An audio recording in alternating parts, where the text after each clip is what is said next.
In the United States of America, the average high school class size is 23.1 students. In 2014, 24.2 female students out of every 1,000 female students gave birth. Add that to 1 in 4 students in high school get an STD before they graduate. Now, if you add those two components together, that's about half of every high school American class either getting pregnant or getting an STD before graduation. Oh, and by the way, out of those people, only 3% of those people actually graduate from high school. And with these unfortunate teenagers with these unfortunate situations, it's really, the blame can really not be placed on them because they're not educated when it comes to sexual activity or protecting yourself or knowing even about abstinence. It's not their fault that they don't know because our school systems, most of them, in fact, only 22 out of the 50 states in the United States of America require sexual education in their school systems. And in those states, their rates of teen pregnancies and STDs are much lower than the states that do not have it.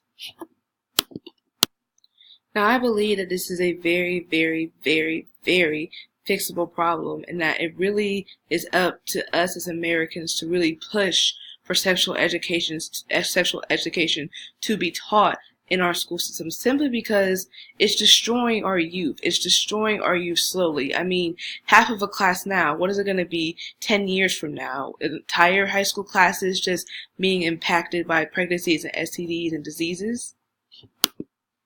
This brings me to my main point, which is sexual education should be taught in all school systems in the United States of America simply because we owe it to our teenagers, to our youth, to at least to educate them, to at least give them a fighting chance to beat these horrible statistics. Now, some people who disagree with me on this issue, they say, well, it costs extra money to teach sexual education with students in the school system, but the truth is that taxpayers have actually been paying to teach children in school system about sexual education since like the Reagan era. He inserted a law that required taxpayers to pay a little bit amount to actually go towards an abstinence program to teach kids about it. So we're actually already paying for it. It's just not, I guess, not being used in some areas. Other people who also disagree may say, well, why do teens really even need sexual education? Can't they find out this information for themselves? And the answer is yes, but that's the problem. Most teens who don't get sexual education from school from a verified source, they go online. And a study found that 46% of websites have their information about sexual education, such as STDs and abortions. They found that 46% of those websites have inaccurate information. So if we leave our teens to resort themselves to go online for their sexual education, 46% of what they're going to find is wrong, which again leads to the high number of 1 in 4 teens get STDs and 1 in 3 teenage women get pregnant. That's a big reason why. So why would we rob them of the opportunity to be able to be taught this in school where they can be taught correctly instead of just leaving them to their means of online and getting inaccurate information? That's where a lot of this problem really, really lies.